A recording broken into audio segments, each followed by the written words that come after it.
Welcome, welcome. Oh, Sophia's here. Hello, hello.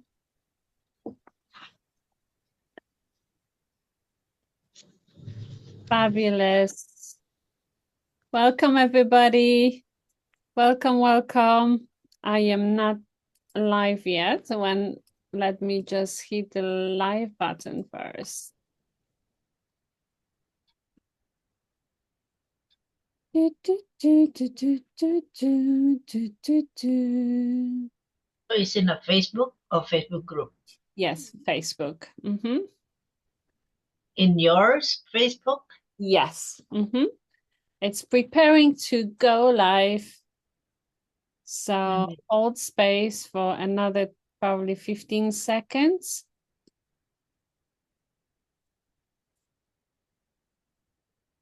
And we are live. Yes, we are. Fabulous.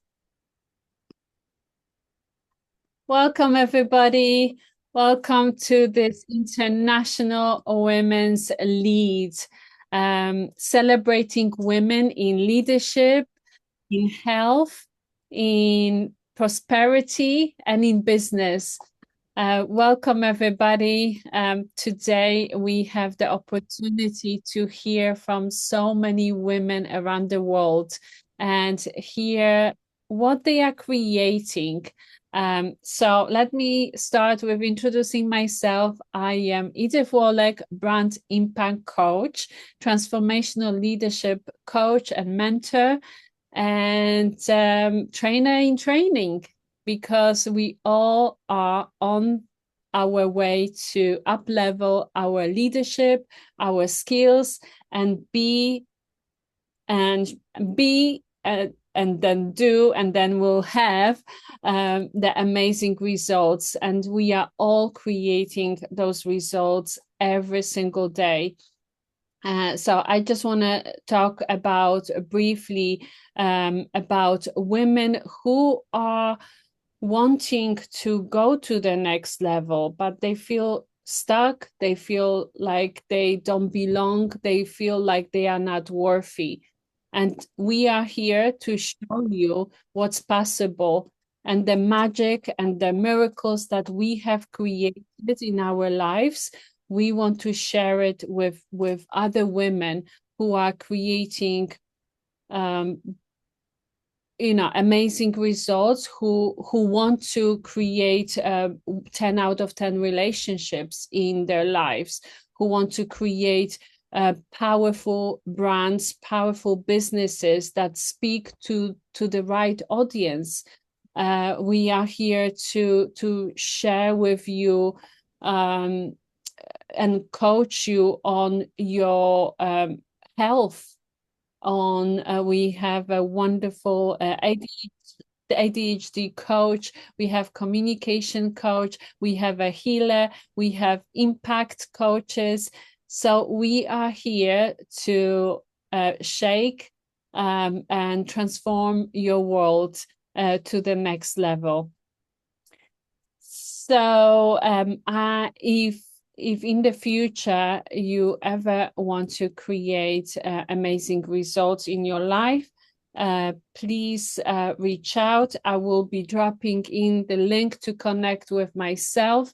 If you want a clarity on your own brand, if you want to up level your marketing and get clarity on your messaging, I can support you. I have an amazing free a brand impact mastery, which is a 90-minute coaching call and getting clarity of your own brand. And further on, later on, I am offering a 12-week a coaching program starting on May 27th. So I am super grateful for all the women who already jumped in the program, and we will be creating fabulous results and making a huge impact in the world. So I will share that with you. And for the next speaker, I would love to invite Kathy Brooks. Oh, Kathy, tell us about what you're creating, who you are, what you're creating in the world, and how do you serve people? Oh, goodness. Well, first and foremost, Edith, thank you, as always, for your leadership and your willingness to dive into the void and flow like water and create things and be messy and have a good time doing it. It's always such a delight. And to those of you I know already, it's good to see you again. Those of you I haven't met yet, hi, new friends. And for those of you who are watching this on replay, we're sorry you couldn't be here live with us, but you're going to get some juicy nuggets today. So it is joked that, you may have heard this said by other people, the thing that you were told as a kid, don't do, and you were chastised for, and all of that. For me, it was talking. I was always told I talked too much. I got in trouble in school for talking. I was very precocious. I started talking early, and now I get paid to talk for a living and teach other people how to do it. So go figure. From our greatest liabilities become our greatest assets. My company is called Unleashed Leadership.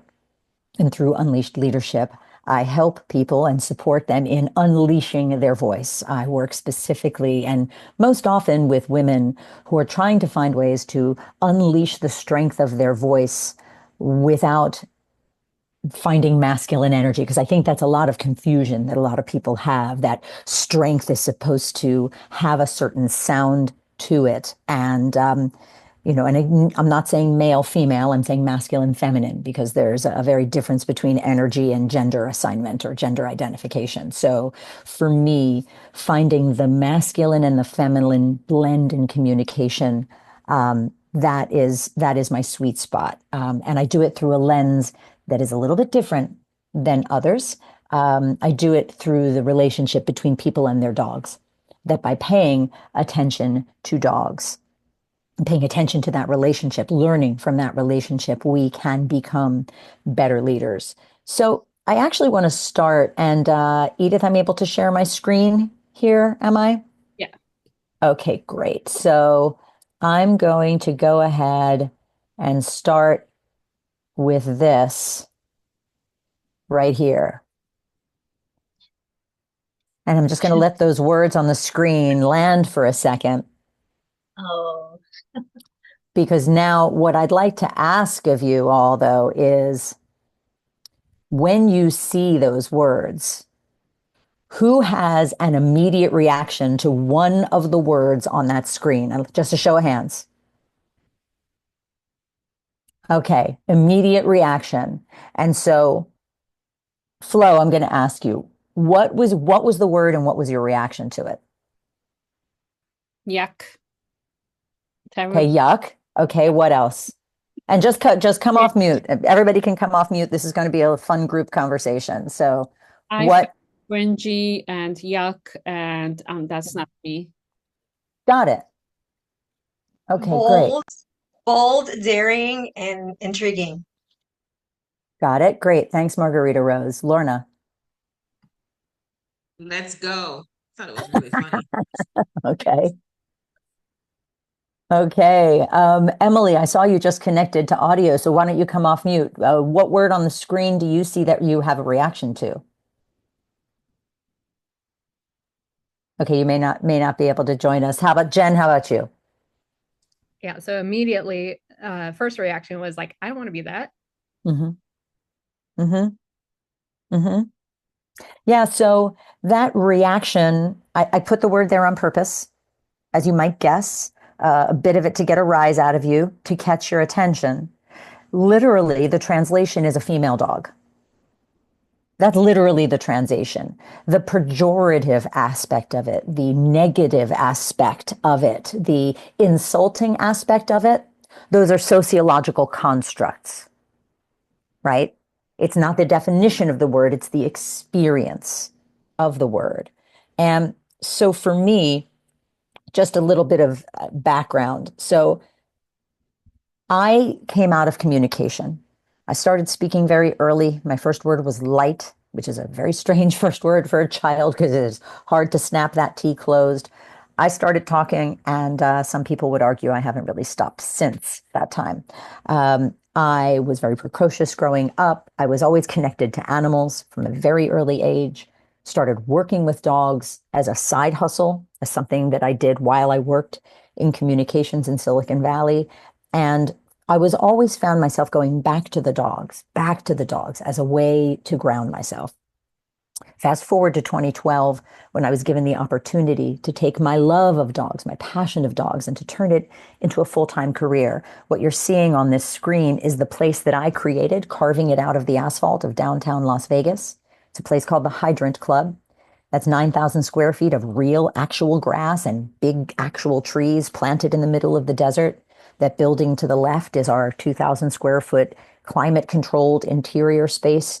It was a facility that reimagined and transformed the way people looked at the education of their dogs and the education of themselves around canine behavior. Now, put simply, you might say I was a dog trainer, but what really happened was me working on both ends of the leash. You can guess it. Show of hands, who thinks the 4-footed end of the leash was easier? Yeah, absolutely. And so one of my phrases at the Hydrant Club was fix your end of the leash. Through my time at the Hydrant Club, though, what I found was in coaching people through their relationship with their dogs, I was really coaching them through their relationship with themselves. Because here's the thing. When an animal is uncomfortable, it behaves badly. I'll repeat that again. When an animal is uncomfortable, it behaves badly. We are animals. We like to think we're all fancy. We like to think that we're not. But at the end of the day, we're just fancy primates. That's it. That's really it. And so through my communications career, pulling the ripcord to become this canine behaviorist, I made my last big switch 10 years later, back in 2022, when I closed this physical location due to some changes in the neighborhood that made it impossible to really run there anymore. And I went to the middle of Virginia on what was supposed to be a sabbatical and what turned out to be the next transformative time of my life. It was a time that brought me to my knees. It brought me to humility in a way I've never been before. I won't say I lost everything. I was never living on the street, never living out of my car, always had a roof over my head and food on the table. But everything that had been anything to me was stripped away, except for a couple of suitcases of clothing and my dogs. And that was it. And what I found in this process, in landing in the humility of my experience, in taking my life, in my past, I used to burn my life to the ground. Bad behaviors, all the kinds of behaviors you might imagine. I would burn my life to the ground. But what I had done in this case was very intentionally deconstruct my life, taking it down to the scaffolding so that I could rebuild. And in that rebuilding, in this humility time, what I found was that the knowledge that the dogs were bringing to me, that my dogs always respond from a place of neutrality. That dogs, reactive dogs, are dogs that are responding through trauma. They're responding through the lens of trauma and emotion. So think about when you're confronted with a person who says the thing, or a business deal that goes the wrong way, or the order that somebody gets wrong in a restaurant, whatever the friction point might be with another human being. And we have a reaction to it. That reaction, if it's hysterical, it's historical. If I have a sharp reaction to it, it's coming from something from my history. It's not coming from neutrality. And so I want to show you here the difference between fear and dominance, the difference between fear and being in a place of confidence. So can I go to, why is it not letting me? There we go. So tell me, when you look at the face of this dog, do you have fear of this dog? Do you worry about this dog doing something bad to you? Flo, I see a nodding head from Flo. Margarita's thinking maybe, kind of, sort of. Okay, well, how about this dog? Margarita says, yeah, hell yeah. Flo, what about you? Scary. I'm afraid to be bite. Okay, so I'm going to show them to you side by side now. The dog on the left, that is a dog in fear. The dog on the right is a dog in dominance, a dog that is doing its job, a dog that is in a protective mode. Which one of them is more likely to bite you? Second. The one in fear. The one in fear. The one in fear. And here's why. Because you're going to corner that dog. That dog's feeling cornered. And when an animal feels cornered, it's going to do whatever it needs to do to remove itself. The dog that is in confidence is doing this to repel you and is moving towards you. Its chest is square. So when you see the whites of a dog's eyes, the ears are back, notice also subtly around its nose, and you notice that the snarl is a little different. That with the more dominant dog, it's a much wider C shape at the back of the mouth. That the dog on the left is more pursed and forward. This is a dog that's trying to make itself smaller. That's trying to give itself an out in the situation.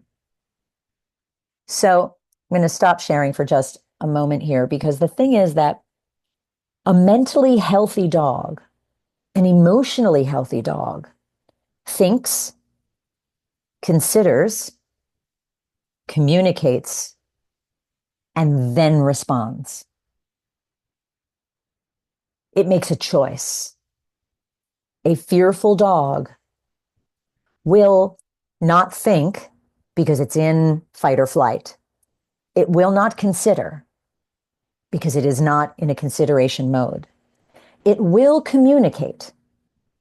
It will send you signals, the whale eye, the shrinking back, the ears back, the snarl of the teeth, the dive in and dive back, the dive in and the kind of the snapping and retreating. It is communicating to you, leave me alone. Whenever I hear a dog has attacked out of nowhere, there's never an attack out of nowhere. There is always a warning, but we don't really pay attention. If only human signals were as clear as those of a dog. We are subtle AF. We also like to hide our fear. We like to pretend we are not afraid.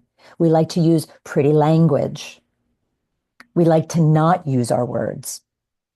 When someone says what's wrong, we like to say, oh, nothing. It's fine. Fine being an acronym for fucked up, insecure, neurotic, and emotional. So when I am healthy, when I am in a clear space, I come from a place of neutrality first. I can pause, I can back up, I can think. I'm breathing, so my brain is getting the oxygen that it needs to function as it needs to. When I go into my fight or flight, my chest tightens, my diaphragm tightens, my breathing gets shallow. And once my breathing gets shallow, there's less oxygen going to my brain. I am not thinking clearly, even a tiny little bit. So we live in a world right now where fear would seem to be the predominant emotion. We live in a world where it would appear to be a pretty big dumpster fire everywhere you look. We live in a world where any media you might consider, social or otherwise, is nothing but divisiveness. What's the answer? The answer is not to stick your head in the sand and pretend you don't know what's going on, because that is not a solution either. But what is the solution? So I came across something this morning that I think is the answer. Oops, and I have to actually share my screen first, don't I? Technical difficulties. Here we go. Okay.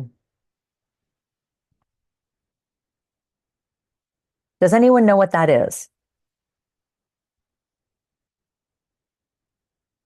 Okay, it's a mussel. It's a shellfish, right? We don't see it, love. Oh, you're not seeing the screen? You're still showing the dog on Oh, my screen. how about there? No, it's stuck on your. And share it again. Unshare. Share. Hold on. Da, da, da, da, da, da, da, da, da, da, da, da. Oop, hold on. Ah, she can't take the speed, Cotton. She's starting to break up. Stand by. All right, we're going to do this again. That was my very bad Scottish accent. All right, here we go. All right, are we now seeing, you seeing the first screen, the first slide? Now the second slide. Now the third slide. We're on the muscle slide. Oh, you're on the muscle. Okay, here we go. Yay. Okay, so this is a muscle in Warsaw, Poland, where they take 8 muscles and they attach to them with a little bit of hot glue a sensor. When the muscles detect toxicity in the water, the muscles close to protect themselves.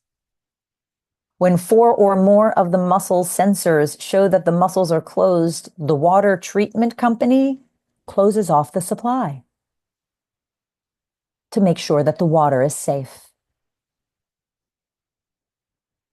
The muscles are not harmed in this process. They use them for a while, then they re-release them into the wild, bring in a new batch. It's only 8 of them at a time.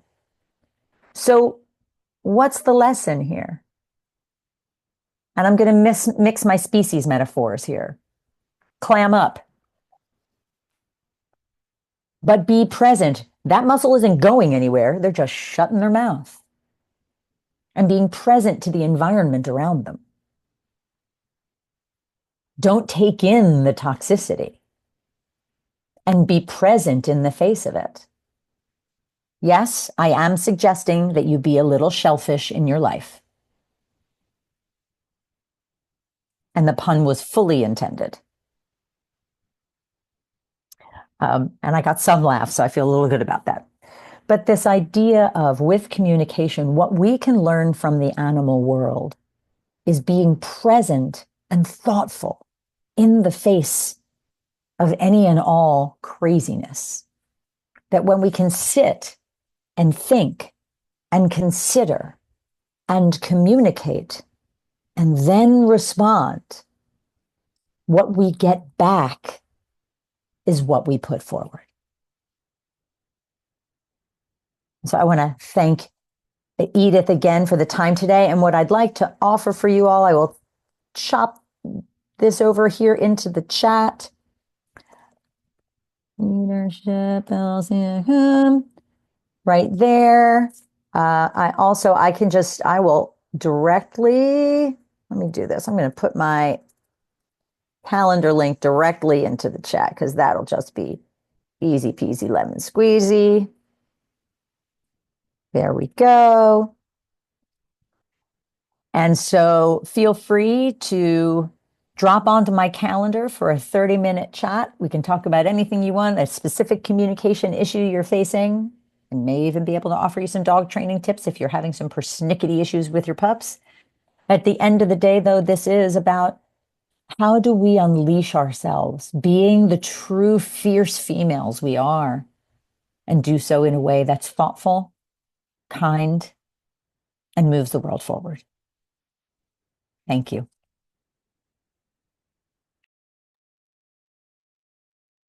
Thank you, Kathy. I would like you to choose the next speaker to jump on and introduce themselves. Oh, okay. Well, one ninja to another. Jen, I have to quickly ninja-like pass it to you. I appreciate that. And I love the pens. I just adore them. Awesome. Well, that was an amazing talk. When we can tell, like, obviously you've got your speaking hat on and are so skilled in teaching others. So I really enjoyed that. Thank you so much for that. And and then me. My name is Jen Ryman. So what I do, I call myself a brain ninja, but I'm really looking into the deeper layers of the mind, the subconscious mind.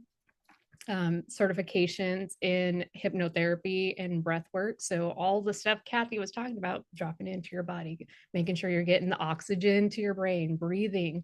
That's my jam. So what I really love to focus on today, and things that I focus on with my clients, is your capacity, emotional capacity, your regulation, and how you perceive the world.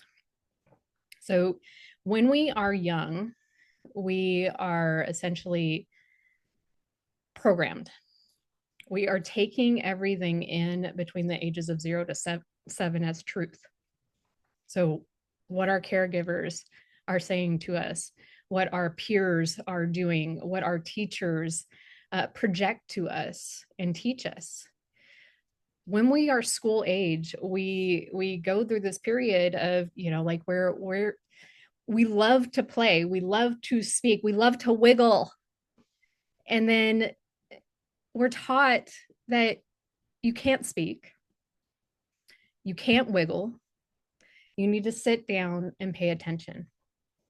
And as a child, yeah, that's like against all the grains. Like, we are meant to be expressive. We are meant to get the wiggles out and move around and play and have fun and enjoy.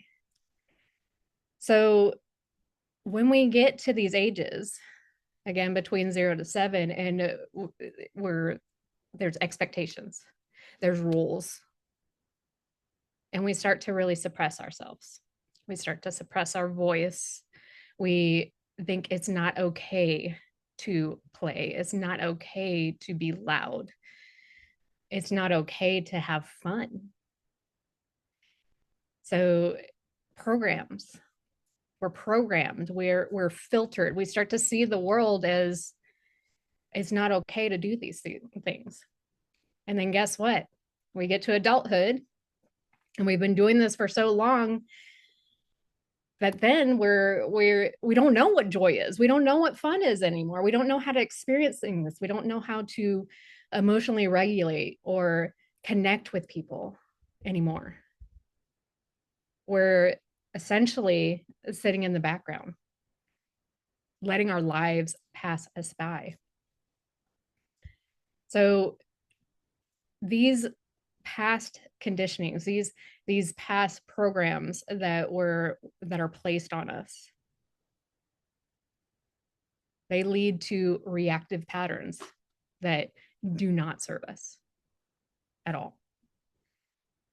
So these emotional regulation, what does that mean?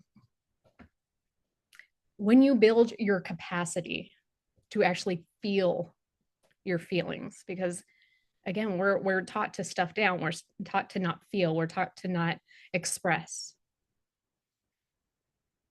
But we get to move in such a way that it's okay to cry. It's okay to feel fear. It's okay to fail.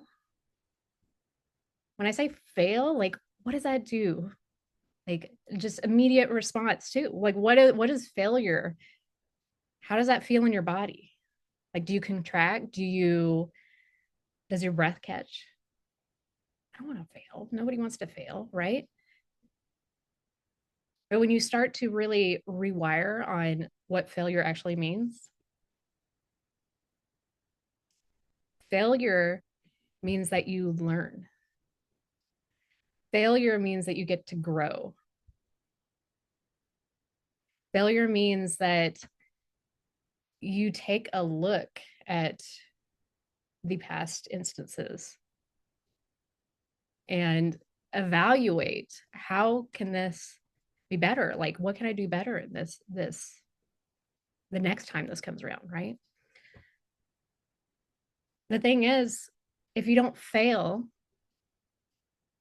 If you just live life, just, la-di-da, everything just comes to me, like it's easy. I'm always joyful. I'm always happy. If you don't have that contrast, do you even know what happiness is? Will you even know? Everything comes easy. You're not going to learn what to do if things start to struggle. So let's change our thoughts on what failure actually means. These are social constructs. Like we're told that failure is bad, but what if it's actually good? What if it's needed?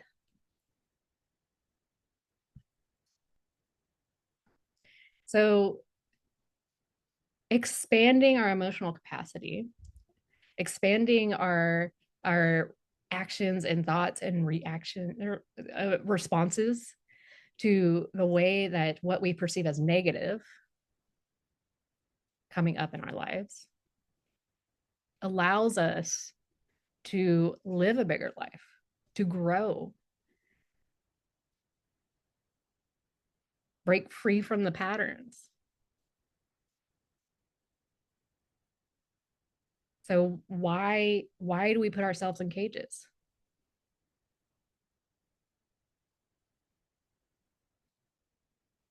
And I'm the quote, like there's a quote and I can't think of it right now, but why stay in the cage when the door's always been open? That's the quote by Rumi. We have these infinite possibilities to us. But when we're programmed to stay small, to sit down, shut up, we only see out of all the possibilities this little egg-shaped tunnel, what you call foveal view. You don't see everything, all the possibilities on the outside. You won't receive the messages, the opportunities, the doors that are opening when you're so focused on what's inside of here. So we get to change our programming. We get to change our patterns, our filters. And we get to start to see everything that's available to us out here. So emotionally, our emotions that we felt when we were children, when certain instances happened, maybe somebody didn't pay attention to you, somebody told you that you're weird. We hang on. We essentially stay stuck in that trigger, that emotion, and start to live our lives based on that suppressed feeling. So where I come in, we go back to the past, but we don't have to live the past again.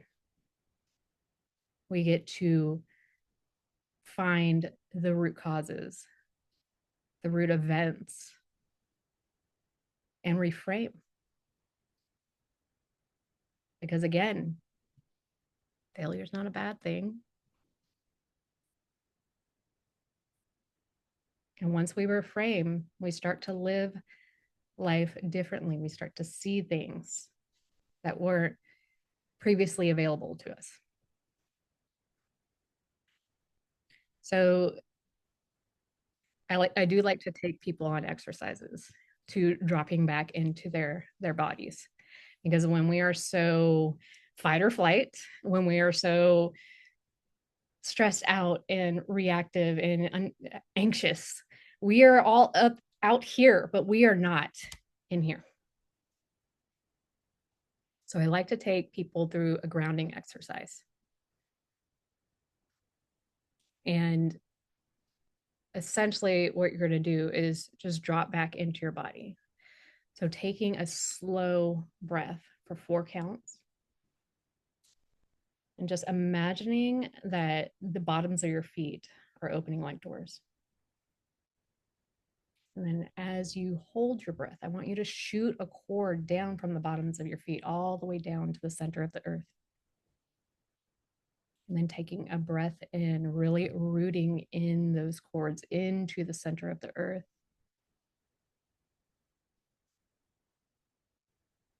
And holding, allowing that energy to come up through the bottom of the earth, through the core, into your root chakra at the base of your spine. And then just taking some reset breath.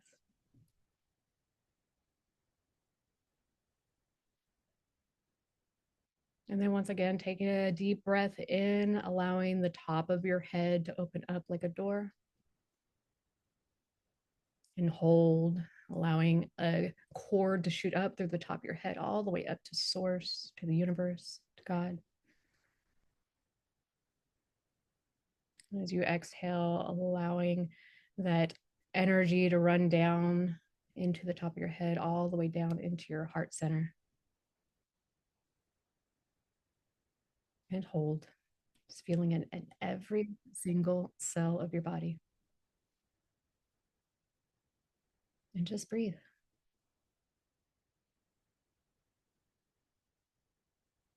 Now that's 30 seconds.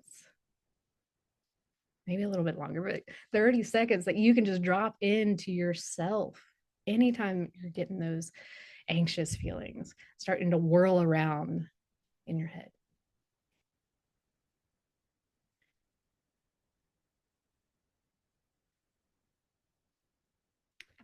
So I do want to offer just a short little recording that you can do. It's 12 minutes.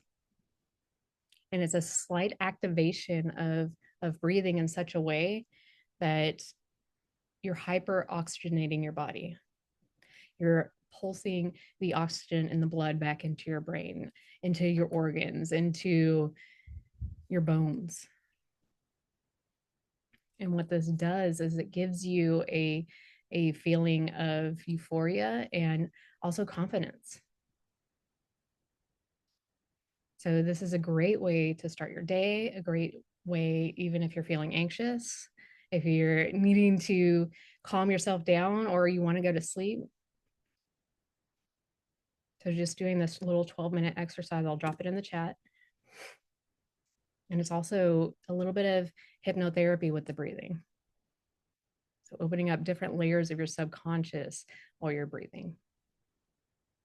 So that's my offer for everyone that's here. And I really hope that you take the time for yourself and really think about the thoughts that you're thinking. Do they hold truth? Or are they just thoughts? So start to separate your thoughts and you, because you are not your thoughts. All right, guys. Thank you so much for this invitation. Thank you for being here for this talk. I will go ahead and pass the baton to Margarita.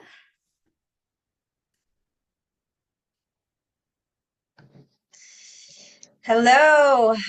I just want to say thank you, Edith, for getting us together and following up with two beautiful, powerful leaders in the world. It's such an honor to be amongst you all. So I just want to say good morning to all the beautiful souls out there listening, watching in this room and out in the I don't know, the universe. I just want to say, first of all, like, can we just celebrate for a second that we're all here? Like, we made it here and something other than our sweatpants. Like, that alone is leadership. Like, seriously. So I wanted to just say, like, if you brushed your hair, even brushed your teeth, you're already winning at life. I honor you. But there was a season of my life when I thought that self-care was like hiding in the pantry eating a bag of chips, you know? And my biggest dream at the time was to just like be able to pee without hearing my name or having my kids walking in the room, you know? Like that was for me, I just wanted some peace and quiet. That was like a big dream I had when I first became a mother. I don't know if that sounds familiar for anybody out there, but here's what I realized in that time was that I wasn't just tired. I wasn't just overwhelmed. I was totally disconnected from my own light, from my joy, and from my truth. I had spent so long just being everything to everyone else that I had forgotten how to be anything to myself. And just like that, it hit me, like a Lego stuck under your bare foot at 3 in the morning. I was like, oh my gosh, something's got to give. And life wasn't going to slow down or hand me my dreams on a silver platter. Life wanted me to rise, to lead, to light up my world.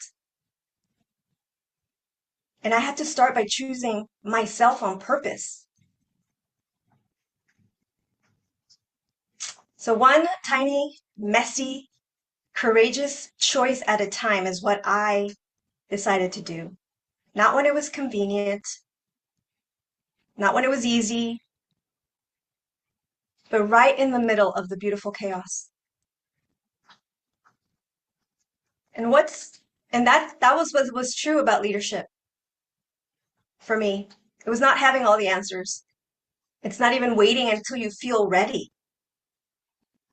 Because that time will never come, I'm telling you, that's for sure. But it was being brave enough to remember who I am, even when I felt like a tornado sometimes.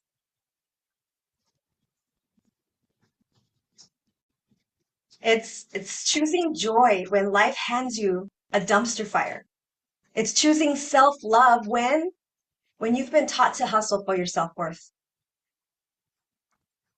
It's choosing possibility over perfection, because that doesn't exist either. And perfectly imperfect, that's my motto. So this month, I'm opening the door wider for any woman or mama out there in the world who feels a tiny little flicker happening right now in their life by being in this call. I'm launching a 7-day challenge called Reignite Your Spark. And it's simple daily rituals that just take a few minutes a day, already implemented in what you're currently doing in your life. So it's not an additional thing. It's in the thing that you're doing. Like when you're drinking your coffee, when you're waiting for the bus, whatever it is, these are rituals that you can implement in your life that are simple and effective. And they have the power to change everything for you. Because your comeback story doesn't start someday, it starts today with only one decision.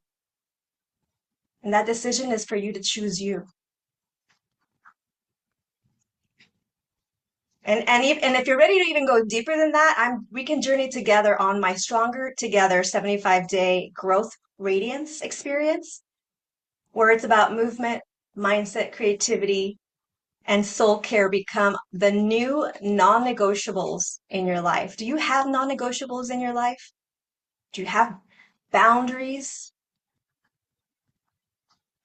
That helped me to really start to weed out the noise and be a yes to the things that empower me, that light me up, that spark me up inside.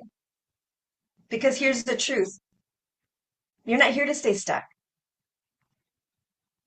You're not here to even survive your life.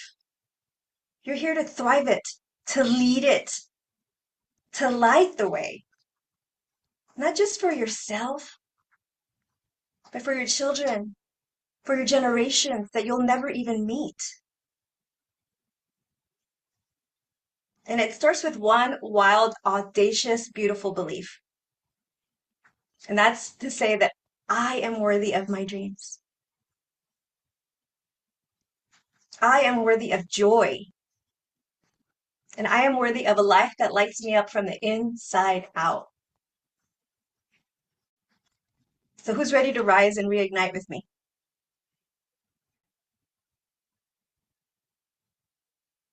So remember, you're not behind, you're not broken, and you're not too late.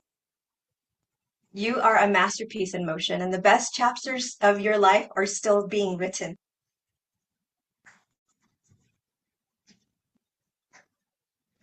So I want to thank you for being here. I want to thank you for being you, for choosing you. And I can't wait to spark magic with you all in the world. Because I see you, I hear you, and I stand with you, my sisters. You are enough and you matter. And don't forget that. So I'm going to drop my Calendly link if anybody wants to jump on a call and see how you can spark your life, and just ask, maybe just sister to sister, like, where are you? Where are you feeling stuck? Because I think we feel like we're alone and we have no one out there, but we're here. We're here. We see you. And let's rise together, arm in arm. That is the way that we move forward as a community, as a generation, and as a humanity. Together, one in one. Thank you. Thank you, Margarita. That was super beautiful. Which speaker would you like to pass the baton to? I will go with Miss Lorna. Oh, Lauren. Hi, everybody. Thank you so much, Margarita. That was beautiful, powerful. Coming back to you is the game, right? So I appreciate you bringing that into the space. And how many of us realize that we're not in our bodies, as Jen said? We get to come back into our bodies so that we can be powerful and effective and impactful in our world. I want to thank Edith for bringing us all here together again on this beautiful Saturday afternoon. And how many of you feel fear at any time in your life? Raise your hand. Shame the devil, y'all. Don't be quiet. Shame the devil. Acknowledgement is one of the steps in transformation. I help the driven female entrepreneurs to really overcome their plateaus, which is caused by fear, and to really step into their power and create their 5-year plans in 5 months. How about that? How would you like to do that? And that is what we've been talking about. All 3 speakers who we have heard so far, that's really what they're inviting you into. They're inviting you into an accelerated life. Now, that doesn't mean that you're going to run towards it. There's steps. There's a process. I like to tell people, you are all trees, my friends. You get to be rooted and grounded in yourself, like Marguerite just shared and Jen alluded to. And as you are rooted and grounded, then you can grow that tree trunk, that magnificent, powerful trunk that no matter what happens, the storms that come in your life, the wind is going to blow, the chaos is going to come, and you're going to stand rooted in you, regardless of the fear. And what if you could reframe fear from the acronym that we've been taught? False evidence appearing real. What if you could reframe that? Here's an invitation to y'all today. I would love to challenge you real quick. If you're up for it, anybody up for a challenge? It's going to be quick, I promise. Up for a challenge? I want you to put in the chat what you hear different. Reframe fear. Tell me what else fear could mean for you. Something empowering. Something that's empowering. I'm going to give you 1 minute to just think of it. How else can you reframe the acronym FEAR? Yes, I love that, Kathy. Anybody else? Anybody else? I want to see what you guys come up with. Yes, Jen. Yes, that's so empowering, Jen. Fun, energy, action, results. Oh my God. Isn't that empowering? That's super powerful, yes? What if you take these? Kathy, I didn't expect anything less from you, my girl. Not at all. What if you could really use that? And I'm going to invite you all. If you didn't come up with a reframe for yourself, Pick one of those that your girls are sharing with you. Remember, together we all rise, right? So if you couldn't come up with one for yourself, look in the chat, pick one, own it, and take it with you from this event. Here's what I'm going to tell you. It's going to change your life. Here's how I know this. Fear is a symptom of a problem or challenge. I don't like talking about problems because I don't think we really have problems. I think we have challenges. Would you agree? Yeah? They're challenges. That's another reframe, right? We don't have problems, y'all. We have challenges. Because here's what I know. There's a solution to everything. Yes? There's a solution to everything. So, what if we could use that new acronym for fear whenever we feel fear, acknowledge it as a symptom. What do you do when you have a symptom? You start asking questions, right? You ask questions. Why am I feeling this way? What is this feeling trying to tell me? Right? How many of us take the time to go that deep when we feel frustrated, when we feel procrastination, when we feel all the things that are fear-based? So here's another reframe for you. What if you, when you feel or say to yourself, oh, I'm procrastinating today. And you say to yourself, okay, now you can associate procrastination with fear. And now you bring out your handy dandy new reframe acronym, right? To empower you to move into action. Yes, you ask the questions and you move into action. How much further do you think you could get if you started using this formula? It would change your life. And then who here has children? How many moms do we have? I know Marguerite, Edith, those are the only two I can see on my screen right now. What if you use this formula with your children? Can you see how empowering that could be for them? Now they don't fear anything. It won't fear anything. I'll tell you a quick story. And every time I talk about this, it annoys me, but I'm managing my emotions, y'all. I know I'm a leadership coach. However, I'm human. Okay. So when my grandson was a little baby, he lived with me for a while. He was about 1.5 years. He started walking early. We lived in a colonial home. If you don't know what a colonial home is, it's the 2 stories, right? You have living room, dining room, kitchen, family room on one floor. Then you have bedrooms, bathrooms up on the top floor. And in order to get there, you got to go up these high stairs, 2 flights of stairs, right? So my grandson was living with me, and because if y'all know me, I'm radical, I'm a disruptor. I don't do anything normal usually, right? So most people, when they have a home like that and they have kids, they put gates by the steps. I didn't do that, right? In my head, I'm like, okay, this kid is gonna learn how to go up the stairs and come down the stairs. What's it gonna do for him? It's gonna build his confidence. That's how I thought of it, right? So he was living with me. His mom didn't know that I taught him how to go up the stairs and come down the stairs. And it was so fun. He used to come down the stairs on his butt and he would jump down and have fun. Boom, boom, boom, boom, boom. And he used to do it for fun, just because. And then crawl up the stairs on his knees and, one at a time, one knee at a time, and he would go up.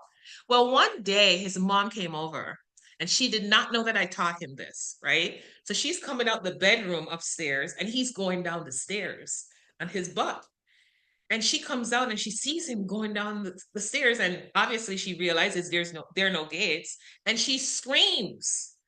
What did that do? Frightened him. He went flying down the stairs. Right? What if he didn't have that reaction because of her fear? Right? Whole different conversation, right? Because now what that created for my grandson was a story in his young little mind that there are things to be scared of.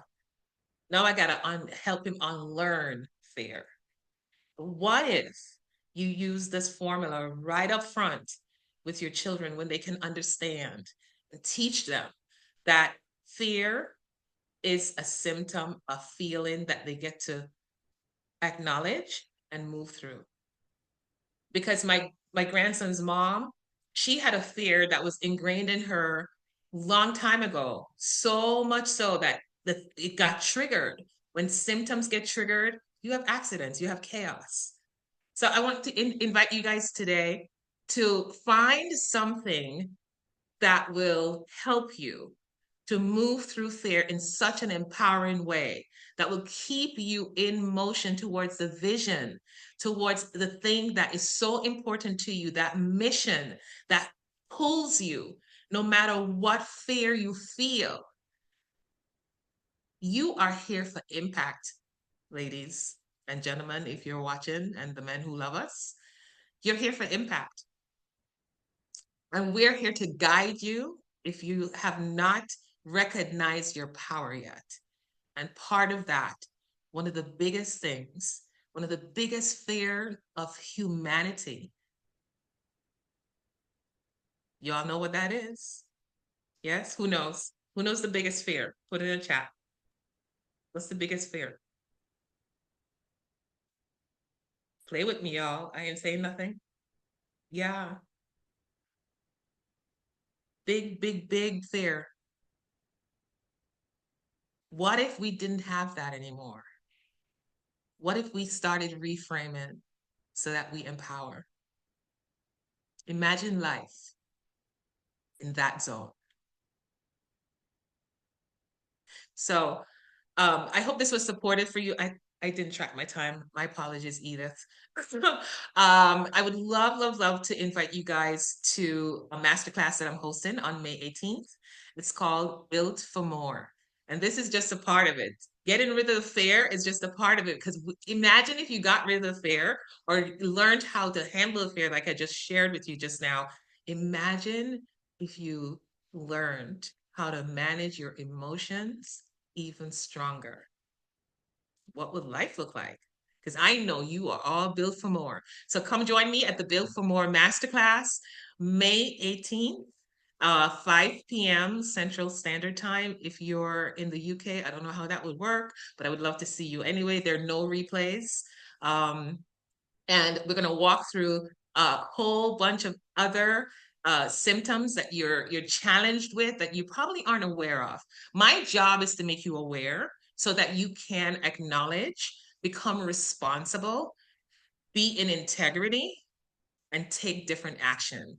So I would love you all to be there. I'll drop the link in the chat, and I hope to see you on the screen. Thank you, Edith, for this opportunity. I appreciate you all, and I hope this was valuable to you. Who do I want to pick? Let's see.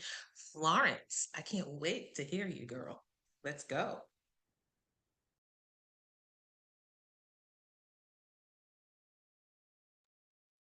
All right. Thank you so much for Edith to organize this summit from the Chorus Global Magazine. So my name is Florencia Jo. I was born in Asia, in Indonesia, and I moved to US in 1996. So basically, I'm a designer, and I was, doing a lot of project, commercial, residential, all the way from small room all the way to a big project. So I worked with a lot of big company, from Japanese, Toto, Singaporean company, and then later on, before I moved to America, I worked with American companies. So we do a lot of big projects like Swiss Air, Canadian Embassy, a lot of high-end company branding. And later on, I opened my own company. So I do like projects for cafe, internet cafe, the second largest cafe in the city. And then golf bidding, a country club. And then at that time, I was feeling like as a woman in Indonesia, living as a woman is kind of very difficult. At that time, I was like 34. and I have a good career, but I feel like I'm not really kind of accepted in the way, like, men and women, and then I'm single too. So that's why when my husband proposed me to America, I was like, oh, America. I mean, like, everything need to be start from zero, right? But at that time, the politics is not really stable. So I was thinking, okay, maybe that's good time to move to America. And then my intuition, right? Because after 2 years after I moved, there's like a riot. So a lot of, politic change and people, women get raped and those kind of scary stuff. So I'm glad I moved to America. Anyway, I always love people because my intention to be a doctor, psychology. And then after I have my family, my children is born and then diagnosed with autism. So at that time, I kind of shocked because I don't see any symptom about that one. But anyway, my psychologist say, well, he is, he was. So I kind of do homework, this and that, and I'm still go to school, continue my design school in Saratoga, California. And then I feel like something wrong with him because he doesn't talk, and then he has so many weird behavior. It's kind of when I talk to him, like he's screaming. It's just like I beat him so hard, so it's just like something wrong in it. So I look at him as kind of a client because I do a lot of projects, so I always have a curiosity in my mind, like see him as an individual, and then I study, and then after I graduate my school, I have the opportunity to volunteer to a school in Palo Alto. And then this is a high school for autism. So, and then this is a school for a lot of different classroom. And we assigned to have this high school classroom. So we remodeling, change the layout. So we work with the teacher and we use the color only four or five colors. So anyway, we use different color to make them calm down. We use the blue. I designed the border. And then after that, the teacher's so happy and say, oh my gosh, this is like life changing. Everybody sit down nicely. Everybody's smiling. Before, like a lot of chaos when the student like cannot concentrate, they run away from the class, and the teacher say, I just open the door, they just run and then come back, behave. So it's just like at that time my son is not a diagnosed, and then we wander over from there. But it's just like a aha moment, like little simple thing like color can change, the people, like how the color, how the environment, like little color, like how the orange make your brain works better, how red can increase your appetite.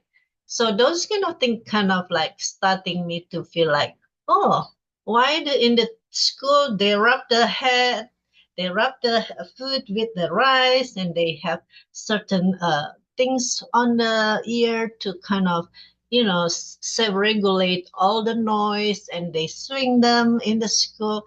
But why people spend money outside the school and then they don't do anything in the house? And I go interview during the summit, I interview like 28 people, speakers all over the world. And one of them is one of the top 100 person influencer people in the whole world. And her name is Temple Grandin. So basically, she's very kind of very famous, and then she dedicated her life to help other parents and the children. And then he said like, oh, my brain works so much different with you guys. I'm so proud of it. So I study about autism very, very, rigorously, and I'm so loved with the children. And when I have my kids and I go to outside, like people always look down and, oh my God, your child don't behave and you are not kind of a bad mom, those kind of, things. And then when I invite and then go to the party and then study the bed, and he has all the things that kind of hurt me, and I saw a lot of people, even my friend, they have the same thing, and we always have the same kind of perception in the society. And then when I went to have the autism summit, and I see like in English, everything has everything. And you guys, we don't have anything here. We have everything imported from England. I mean, like, we are so far behind. And then I tried to, the last 3 years, I tried to, kind of educate other people about the importance to have something in the house to make them calm down. So that's why I developed my design company with this newness with Sunstream Design, because it can help you with several grades. They have a place where they calm down, because everybody busy, even as a mother, like you have so many things routine, and sometimes you don't have energy and emotion and calm down yourself before you handle somebody who has so much behavior, especially when they're young, they don't even talk right. So you can imagine like how frustrated the mother dealing with, cooking, another sibling, and then still need to be dealing with all the behavior tantrum. I don't know whether you have know about autism. So maybe I just kind of share my presentation. It's okay. Let me see whether I can do that. Yeah, so this is kind of my passion, because when I design Indonesia, I design all the way to kind of like a president's level family. So, and then if you are a designer, people use you as kind of the label. So it's very different feeling when I have this project with the autism, the behavior and everything is just like make your life is so worth it. So let me see whether I can share this guy. Oops. Am I still there? Oh, oh my gosh.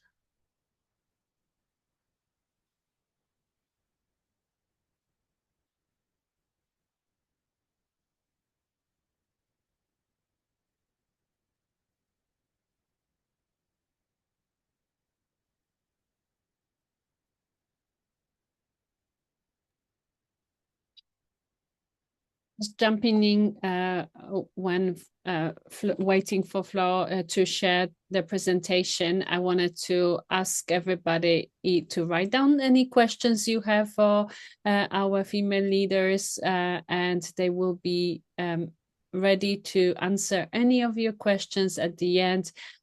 We have 4 more speakers. Really, that's when you're going to have an opportunity to ask any questions and be supported, be coached. There you go.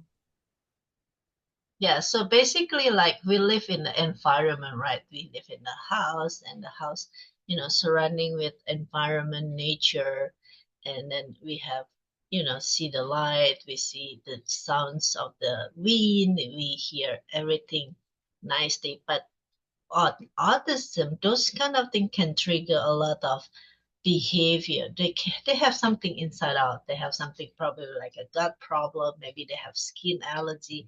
So those kind of noise from maybe from TikTok from the clock, or maybe the noise of your refrigerator, even like go out to the supermarket, it's like a nightmare. It's very hard to deal with it. Even like the parents, even they have need to hire somebody for me, like to have going to the supermarket, go to the doctor, it's just like a battle, go to war. I need to deal with 911. Sometimes he's missing here, he cannot stand the Asian supermarket, it's so smelly there, everything is so hectic, he just run away, find the fountain, and just missing in 5 seconds. So autism is something that's just happening in your brain, right? So it can be the reception, express language, it can be like development, the social interaction. So everybody have different criteria about the level of autism. So sometimes they have a lot of behavior, sometimes they talk, sometimes they don't talk, sometimes they, hide under the table. So it's a lot of we cannot say autism in general. So everything is so much different. So we live in the interior, we live in our life, we deal with the light, we have 5 senses, lighting, deal with the eyes, and then how do you feel? Like if something fall down on your skin, like you sit down under the tree and the beads falling down, it is go down to your skin, it melted, you feel so much different. And then just like how autism accept how do they sit down, how do they wear the clothes, how the jeans can irritate, how even like single things like a comb the hair is like a nail, it's just like a nail in the head. The sound of refrigerator, the sound of the alarm clock, the sound of refrigerator, the sound of the flushing toilet, the smell of the house that is not clean, and then so many things happen. And they even, some of the kids, they cannot even hear miles of the sound from the train, that is really bother them. So that's the things that, little things that we don't even realize. Maybe we can hear that one when you have the first second of one of the speakers, when we quiet and we can feel everything's very, very detailed, right? For autism, it's even worse because they can hear everything, and that thing they cannot really block. Like if I talk to you, you can concentrate on you, but we can eliminate the sound background, right? For them, they cannot really do, because everything come on the same intent. So it's very hard to talk to them unless you have being trained, or they what to do, and that's a method of speech therapy. So that's why they have like a sensory processing. So sensory is something come from the brain. So the brain has a lot of nerves, so everything goes, and then whatever you touch, whatever you feel, it goes to the brain and it processes in your body. So it's very scientific. So this is something that I really kind of observe myself. So when you have a baby, they have in the safe, wound in the stomach, so they rev out, they can hear the heartbeat of the mom, they can hear, the fluid of the water is kind of very soothing, and everything's safe. And they were born, they're wrapped in the blanket, so they feel like safe, cuddle, warm. When they grow up, they have play. But for autism, they always looking something kind of the safe space. They don't have something to grab. Sometimes they love to touch people. They like to hug people. Sometimes they don't even like to hug. And then those kind of things is kind of interesting, because this is something that, ordinary people say, this is something very weird. You touching me. You're looking for something, they're looking for something. In the school, they have something that they brush it. They have special brush. It's just like a horse. They brush them, make them calm down. They swing them in the school. They train you with certain sensory in your ears. So it's just like they learn to how to self-regulate in the school. But at the home, in the US especially, nobody train out about this thing. We deal with so many things. We don't even know that we need to make a schedule. And then later on, at the end of the teenager, we have somebody consultant coming to house and give the guidelines. And then we have somebody to come to house to help go outside the car, how to walk to the supermarket, and deal with 20 steps, go to the cash register. So everything is kind of robotic, and it's kind of a lot of things that you need to consider. So this is like the noise, the things that I already told you. And then that's how a safe space is something that we can provide to them, because they're looking for something to make them feel safe. When they feel safe, they have a quiet space, they can have a better relationship with themselves. They're not angry. They have something to hide. Just like in the high school that we designed volunteer last time, and about 23 years ago. So they have a special room when they can hit everything. Everything is padded in quiet and dark. So those kind of things is something that, most of the family doesn't have, because, they're busy. Maybe they don't have energy left to deal with it, So what we try to do is provide how do you sensory, so they can have a nice place to relax, and then go to the go to the room that they want, they can play, or maybe they like number. Sometimes they like to watch and themselves in the mirror. So this is something we provide. And then for this summit, we try to give you like a special promotion, so we can talk to me for 15 minutes, and I can share you the calendar link later in the chat.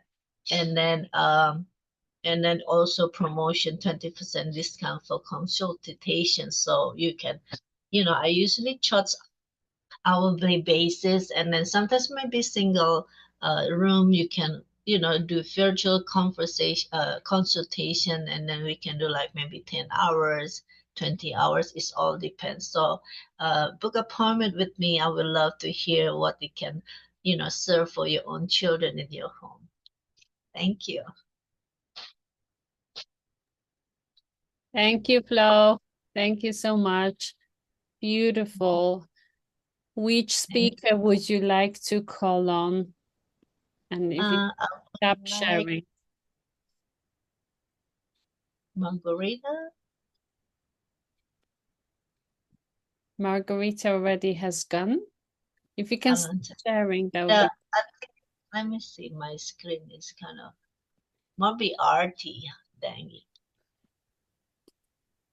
Florence, just stop sharing your screen, my love, so we can see her.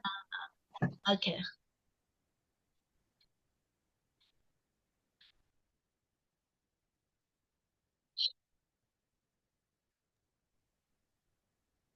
Thank you, Flo. Yeah, thank you. Let me mute.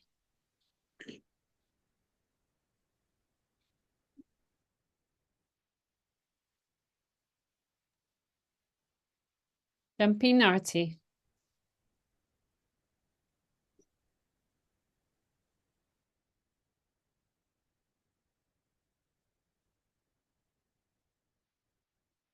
So before I start, I would like to take a moment to express my gratitude to Edith for making it possible. The work she does to create a space for voices like ours is amazing, wherein we are sharing our passion so that we can actually help others, and which is truly commendable. So I deeply appreciate this chance to connect, share, and hopefully inspire each other. So is it okay if I share my screen over here? Thank you.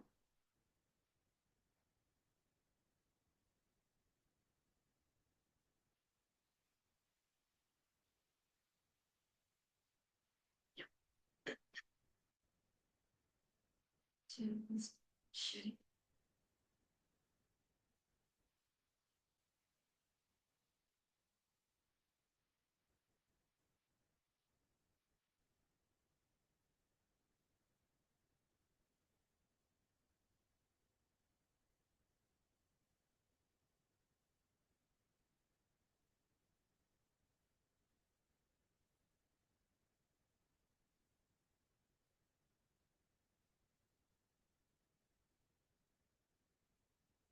Yeah, sorry for delay.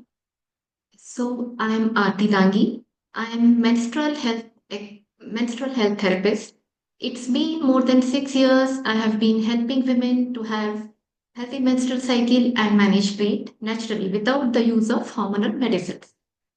So it just started like for more than a decade. I have worked in corporate world, and when I was in corporate, that corporate job gave me back pain. So I started using yoga for my self management, and slowly I entered into the field of yoga and nutrition for self management. And when I was doing this course, the institute from where I did these courses, they offered me to work with them as a therapist. So I started working with them, and parallelly, I started taking sessions at home, online and offline in both mode. And I was finding good results. People were feeling relief from their aches and pains. And in case of digestive disorders, menstrual disorders, also I was getting good results. So that pushed me to dig deeper into the field of yoga therapy. So I did specialization in yoga therapy, and results were further improving because instead of holistic wellness, I switched my sessions towards therapeutic. So when I was taking these therapeutic sessions and dedicated for some specific ailments, the results were really great that time.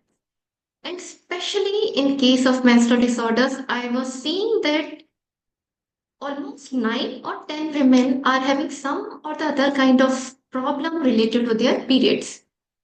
So I just thought, why it is happening? Like almost every single woman is having some or the other issue. So I just started taking sessions exclusively for menstrual disorders. And when I was taking these sessions, some of the feedbacks which came, like there was a lady who used to take 20 tablets to manage her 4 days of period. And she said that from very next month, she was with me for a month time. And from next month, she did not take even a single tablet. So that shook me from inside, that how come it has happened so early? And another one was having PCOD, because of which she was not able to get her periods on time since last many years. She also got her periods on time. So I thought that this is some deeper level of science. Why not I should just dedicate my life towards menstrual health? So I did specialization in menstrual disorders so that women can come out of pains, heavy bleeding, irregularities naturally. And it's been more than 6 years. I have dedicated my life in this field, and I have published a paper on stress management in International Conference of Yoga in Jan 2019. And that's how I entered into the field of women's health, more specifically menstrual health. And I have my LMS platform also. So I would like to share my story with you. Is it okay if I take 1 more minute to share my story? Thank you. So a year and a half back, one of my students just asked me, "Ma'am, you fix everyone's menstrual health. How is your menstrual health?" So that question took me a little deeper. So I took an appointment with Gynae, and I was sitting with her. She started asking me certain questions. I said, at physical level, I am not experiencing any of the symptom, but I definitely want you should check internally. Is everything going well? So she checked, and she told me that your organs are so healthy that it's rarest of rare experience of my life where I'm seeing this level of health of reproductive organs.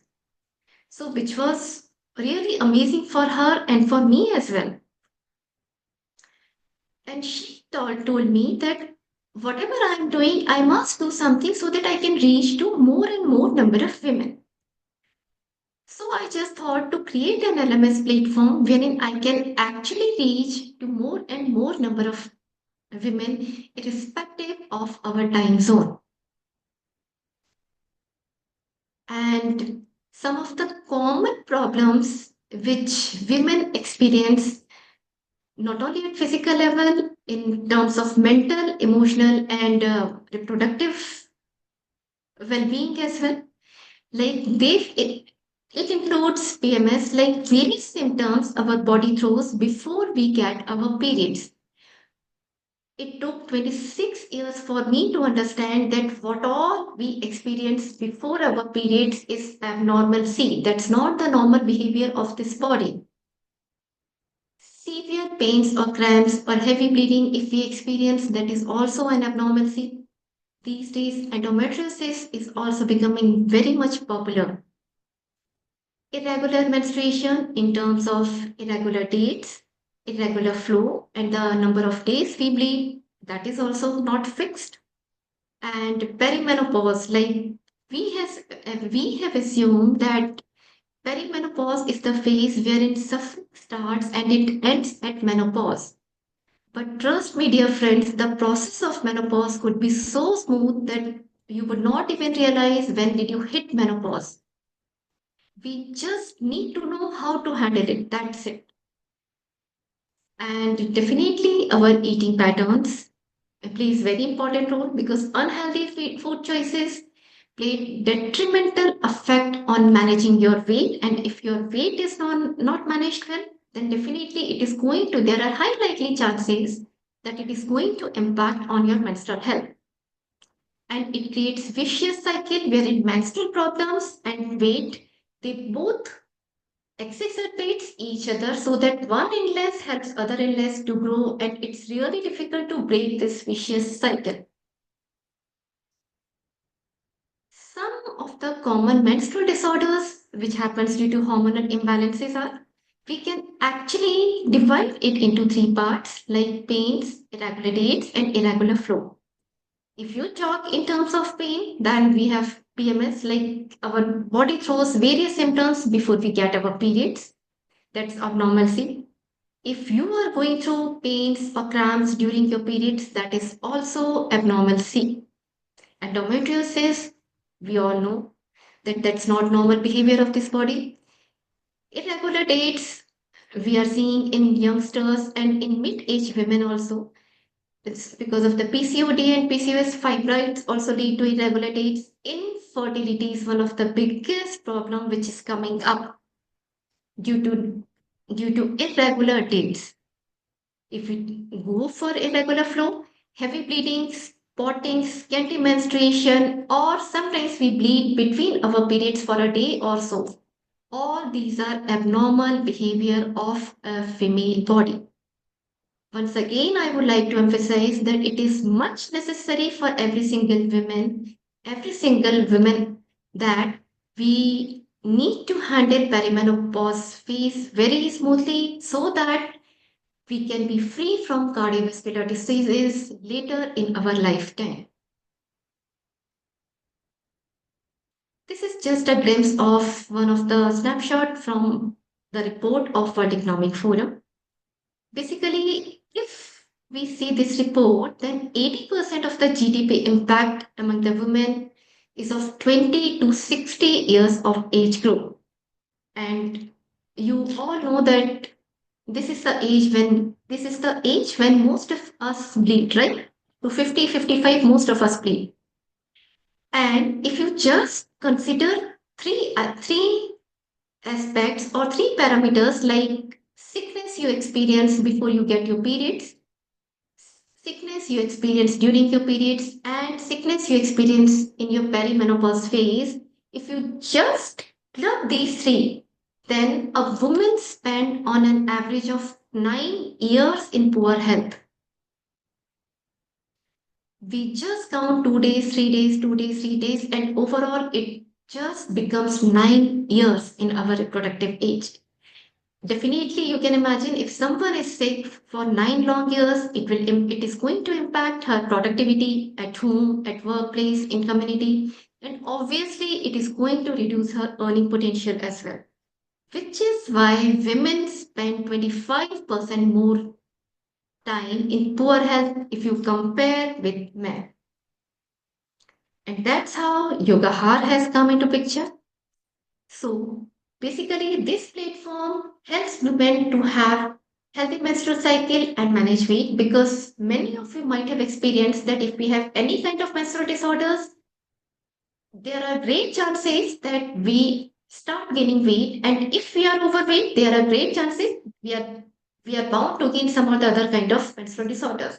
So to break this vicious cycle and to manage these two parameters, menstrual health and weight, I have come up with a product called Break the Cycle. And this is a lifestyle revolution in which we learn how to treat your menstrual disorders without any hormonal medicines. And we can actually break the vicious cycle of interdependency between menstrual disorders and obesity. some of the testimonials, like Divya, a corporate warrior, reveals that coping with period pain used to be challenging. There were moments I had to take off from work during my periods. Since joining Yoga Har, I don't even hesitate to travel during that time.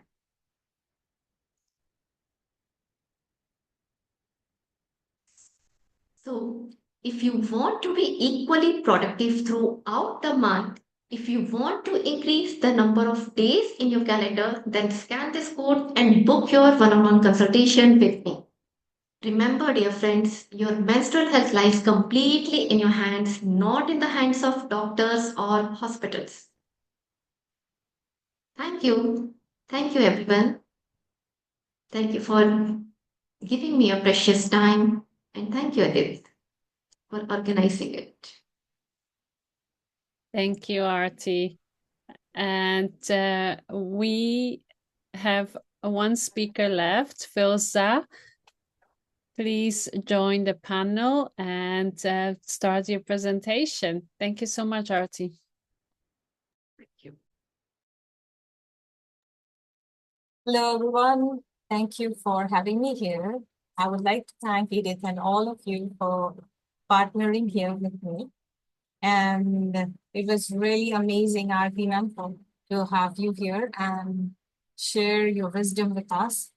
I have already seen how talented you are, and I'm sure that a lot of people are going to get benefited by this. This is just the beginning. The amazing work you are doing will need to know that. Okay, so let me just talk about very simple thing, which is everywhere now. Like everyone is hearing about it, everyone is doubting about it, that I have this or not. I've been meeting many adults in like past few months who are doubting themselves as being an ADHD, whether I have ADHD or not. Why things are happening in my life like this, why things are showing up like this, why am I procrastinating? Why am I not completing what I'm starting? Maybe I have ADHD. Some of them are going and getting it diagnosed. Well, I'm not here to stop you from getting it diagnosed. Go get it diagnosed. Whatever you want to do, moreover to that, I would like to invite you all to not just get it diagnosed, but to break through it. What next? What's next? What are you going to do with that after knowing about it? Reason can be many for what you are right now, the things what is happening in your life. There can be many reasons behind it. As Florencia said, that autistic children, I have experienced, they can face the challenge, similar challenge of being ADHD also. And when we grow as an adult, some part of our development is left untouched, and it is showing up in our life. So we get to know about it, put it up on the surface, see closely, and work on it. But how many of us are doing that? Today morning, I met a lady. She said that kind of, I am comfortable, I'm settling down, that world is not going to offer me too much. I am okay where I am. I have stopped being me, and I've stopped like dreaming big. I have to live with this. One person said that maybe I am cursed. Maybe I'm not blessed as others are.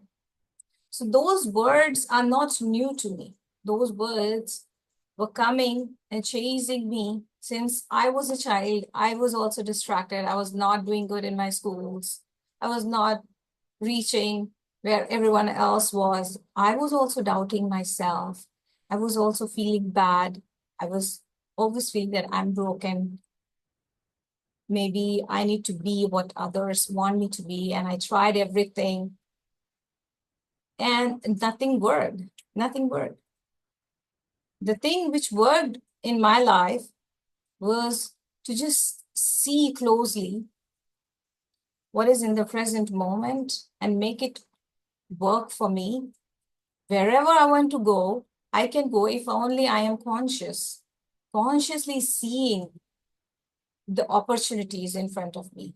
Everything in our life is an opportunity. So all the ladies out there, whoever is listening to this, I just want you all to invite you to your power. Just feel that you're enough. You can do whatever you want to do. No need to carry that tag on your head. And even if you are already diagnosed with it, don't get scared. Let it come to you. It's your power. This is who you are. Unless you acknowledge that, you're not going to break through it and make the things which is like waiting for you. World is waiting for you. So as I am working with ADHD people, parents with ADHD kids, I am discovering it's our unmet need which is showing up. Am I courageous enough to go back and see what are my unmet needs and say hello, bring it on the surface, work it on my own? Instead of blaming and doubting what I did not get in my childhood or what my parents couldn't give me, I invite you all to bring it up. Make it possible for you right now.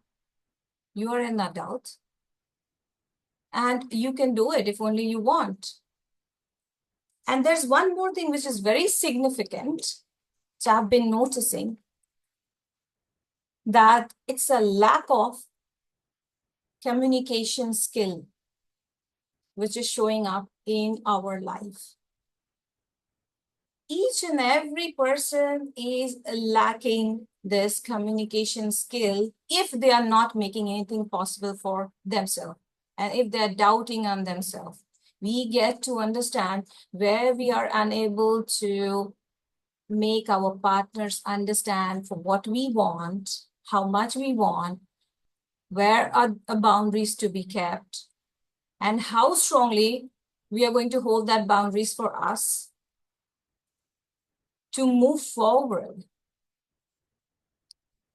And just providing and just getting it all is not the solution. Sometimes solutions are lying with boundary. We can break through by having boundaries in our life, by creating boundaries around us through communication, and it's a very powerful tool. We get to master communication in order to master anything in our life. What's stopping me from saying no to those extra things in my life? It's my confidence. Confidence where I am doubting myself and I believe everything I need to say yes 1,000 times. And I don't trust my partners that they can take my no and they can handle my boundaries. And I put that extra burden on my head. And I again put myself in the cycle of doubting myself. So I invite you all to work on yourself, fulfill your need, learn the skills which is required right now, and make it possible for you. Because you are enough, you can do anything and everything you want. Okay. You don't need to be in that pain. You don't need to feel bad about yourself. Embrace your being as a power.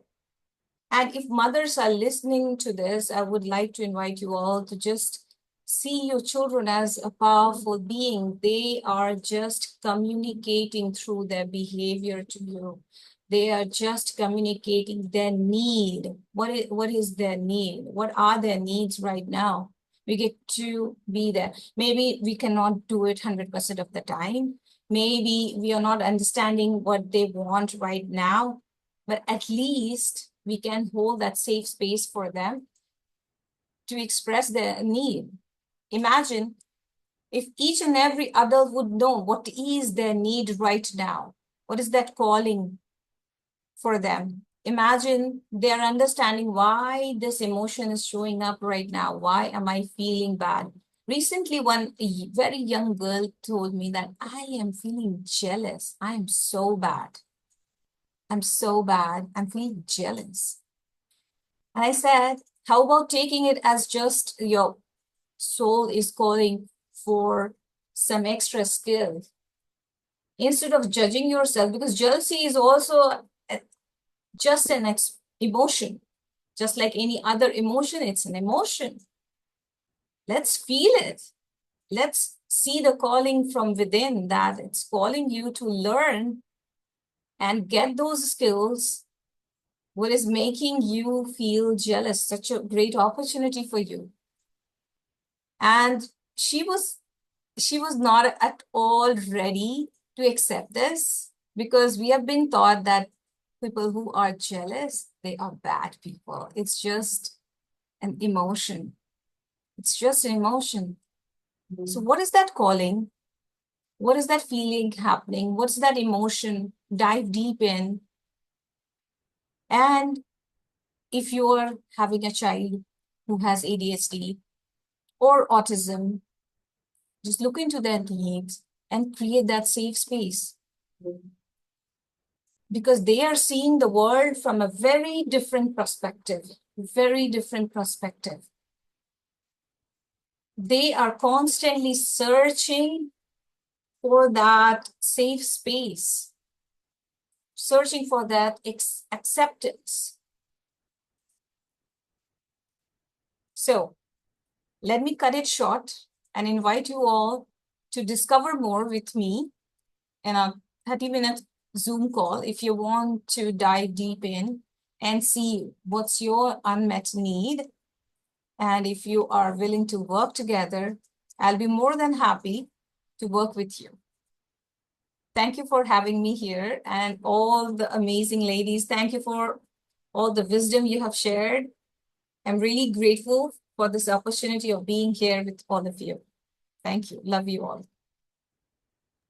Thank you, Filza, the powerhouse coach of ADHD and empowerment. Thank you so much. And I get to be honest with you. I lied. I have one more speaker, which is myself. I haven't counted myself in. So I wanted to hop on quickly and really dive into why am I doing this? Why am I showing up? I tell you one story that changed my life. I have been few years back, I have been made redundant from my corporate job because I was super comfortable there, you know, and I thought I had everything figured out.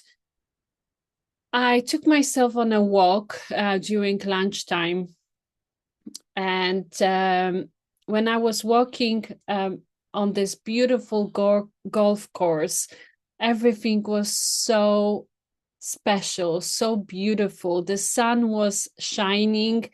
The green grass all around me looked like a carpet, luxurious carpet that was never ending. It was like a golf course of your dream. Like, I've never been in this place before, and I've never noticed the details. But basically, that environment put me in this state of mind that I started reflecting of what I'm actually here for.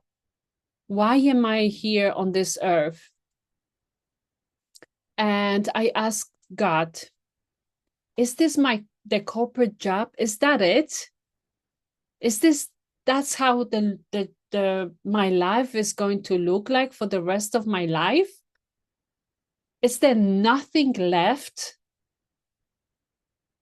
Please, God, tell me, what am I here for?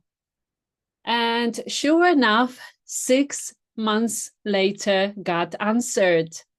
They handed me the letter and they said, sorry, we are restructuring. There is no more the marketing department anymore.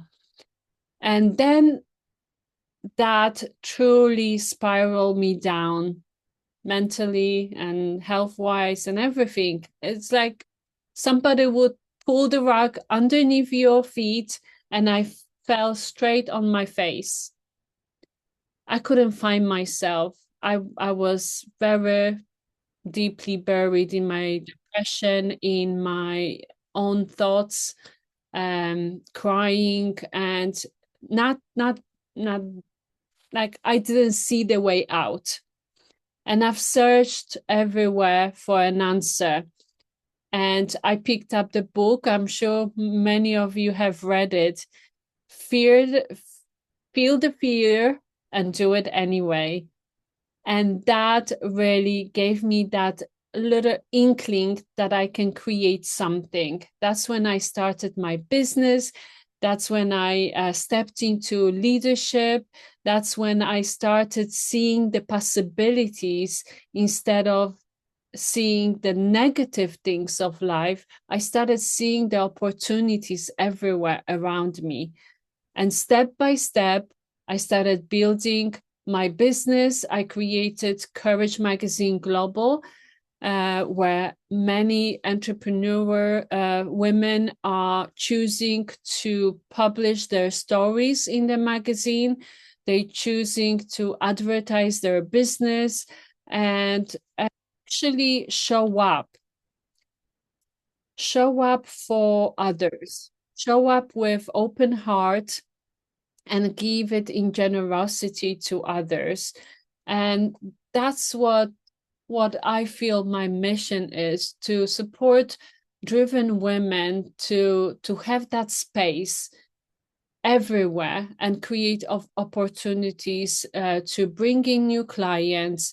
And now I'm realizing that all my life, all my graphic design degree, all my marketing specialist assets, all my branding knowledge has been like collecting, and layer upon layer upon layer have created this force in me, this golden ball that I want to pass to others and give other women the opportunity to create a humanity-centered brand that is impactful, that is driven, and so they can have that next level, so they can go above and beyond and see what else is possible rather than being stuck, being overwhelmed, and not knowing. I find many women entrepreneurs, when they think about branding, they don't really know what, like, they kind of know, but they don't really have the clarity. They just choose a couple of colors and they go for it. And sometimes those colors don't reflect our personality. They don't reflect us. So there are many different strategies, branding strategies that women can take, and step by step be supported to create this clear sheet of paper. I usually, like in leadership, we talk about peeling off the layers and removing the glasses that are not helping us.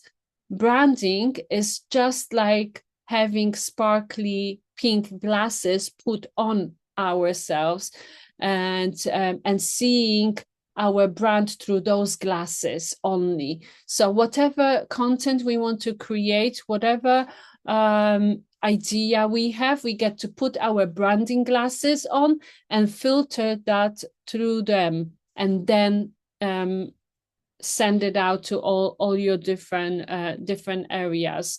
So branding is really, really straightforward, but on the same level, my clients say that it's like really working on yourself finding out who you truly are, so you can authentically write it down, create your mission, create your vision, and create the steps to attract your clients who are wanting your product. And a clear communication is the key. So whatever you communicate to your clients is going to be showcased, and not only in your communication, but through your graphics, through your the way you are being, through the things that you are wearing, and the things that you are showing up. So every single show, every single event, and every interaction out in the digital world, and out on your website, out in your even in your family, that is your branding, and that will create that powerful impacting brand that truly will serve others and impact the world. So I would like to invite anyone who is needing the clarity about their branding. I offer a 90-minute clarity call free of charge. I am here to serve, and you can see what you can create in 90 minutes. It's like, night and day. Not knowing who you are and how what is your branding, to having perfectly aligned a brand that you can take to the next level. I also offer a 12-week branding coach, Brand Impact Mastery, that is a 12-week program starting on the 27th of May, and will create amazing brands in 3 months' time. So from nothing to amazing brand in 3 months. I would love to invite anyone who would like that clarity. Let's connect and support each other. Thank you so much, and thank you for being here. If anyone has any questions to any of us, please jump in and let us know.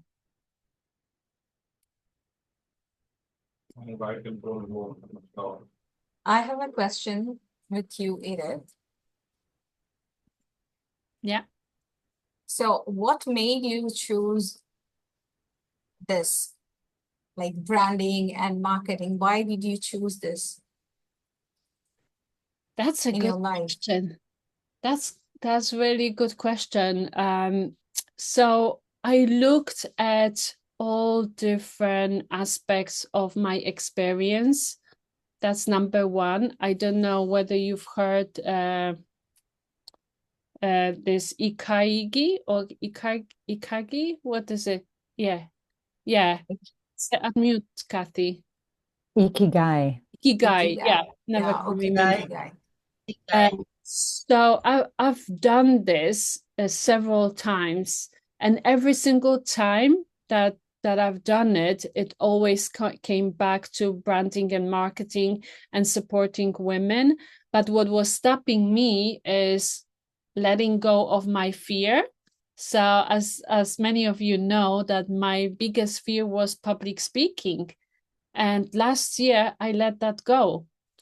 I let the fear go, and it's not going to stop me to create my mission, my vision for women, creating prosperity, unity, and equity, and creating humanity-centered brands. So that's how I came up with actual branding and supporting women. Thank you so much. Thank you.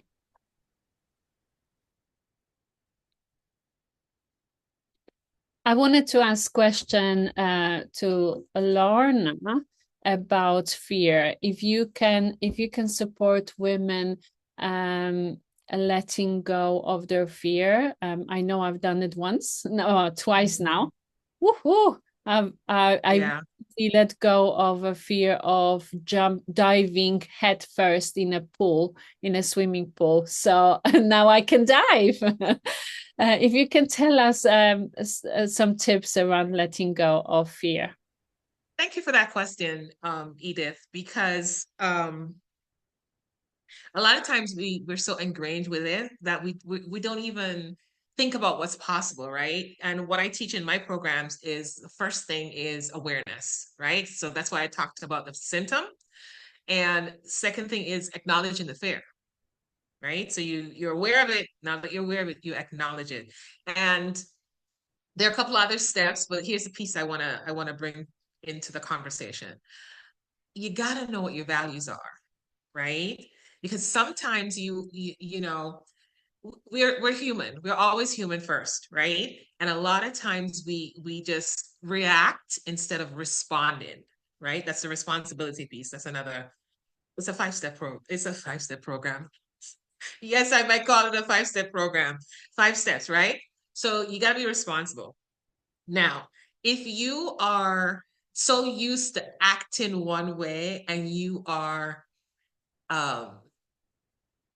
identifying with that one way of being and you're not open to anything else, that becomes a challenge, right? And you may call it something else, but that's the fear that's stopping you, but you're not aware of it because you're operating from inauthenticity. You're not being authentic to yourself. That's actually what's causing the fear, y'all. Believe it or not, it's actually what's causing the fear is you being inauthentic to yourself. When you are authentic to yourself, then whatever you are going to do or you're working on doing, I don't like the word try, whatever you're working on doing, no matter what, you're going to find a way. You get what I'm saying? So to know what you value, whether it's your core value or your highest value, which is what I teach, how to find your highest value. When you know those things and you embody them, then fear does not have power over you anymore. So hearing my response, Edith, then I now ask you a question. Did any of that relate to how you were able to overcome fear last year? 100%, yes. I finally stepped into authenticity and courage. Yeah. It's a game changer.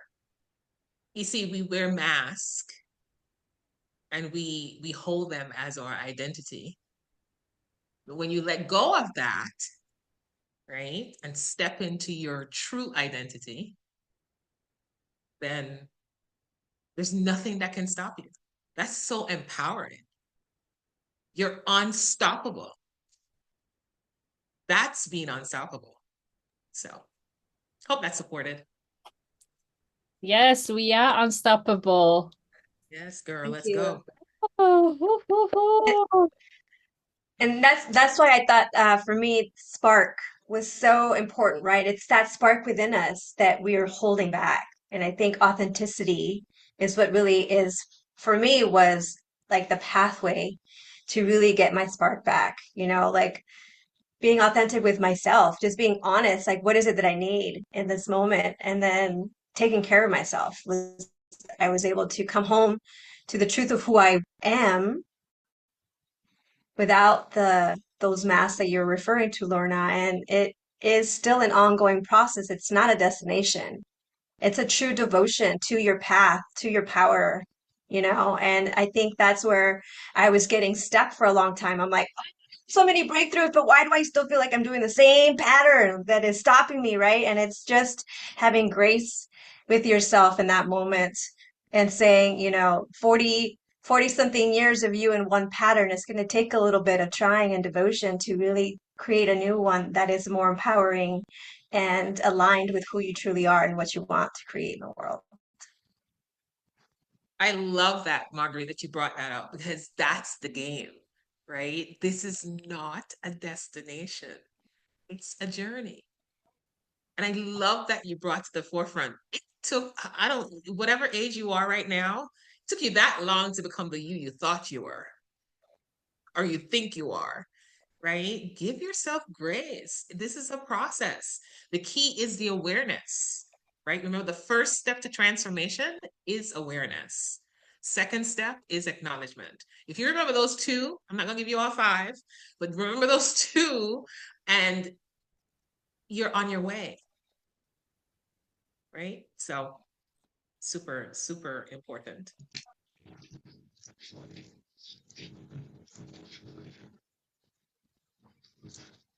I have a quick question to Kathy. Can you tell all of us a couple of tips of clear communication?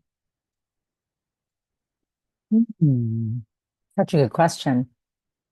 A couple of tips for clear communication.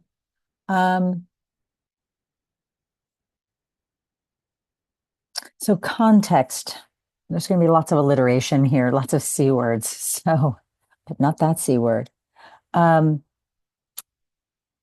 Context is everything, right? That communication is a fluid, always changing. Templates don't work, scripts don't work, that this, every person is different. Any given person is going to be different on a given day, at a different time of day. We are spiritual beings having a human experience. And so as we move through the world, we are ever changing. And so to believe that we can follow some sort of template or pattern to do communication right is probably the greatest fallacy. It's the greatest mistake we all make, myself included, right? So where do I start? Right? Any and all times when I'm not here, right? If I'm not grounded in my body, as we've talked about today, present in the moment, as we've talked about today, all of the nuggets that we've heard today, if I'm not in that place, any and all communication that comes out of my pie hole is very likely to go sideways with somebody. And sometimes I think that my clear communication is nothing other than just dumb luck, that it happens to either land with someone who's not paying attention, so it doesn't affect them, or they know me well enough, or they can hear through it. But I'll give a dog example. When I see two dogs walking along on their leashes with their humans, what I see more often than not is friction about to meet friction.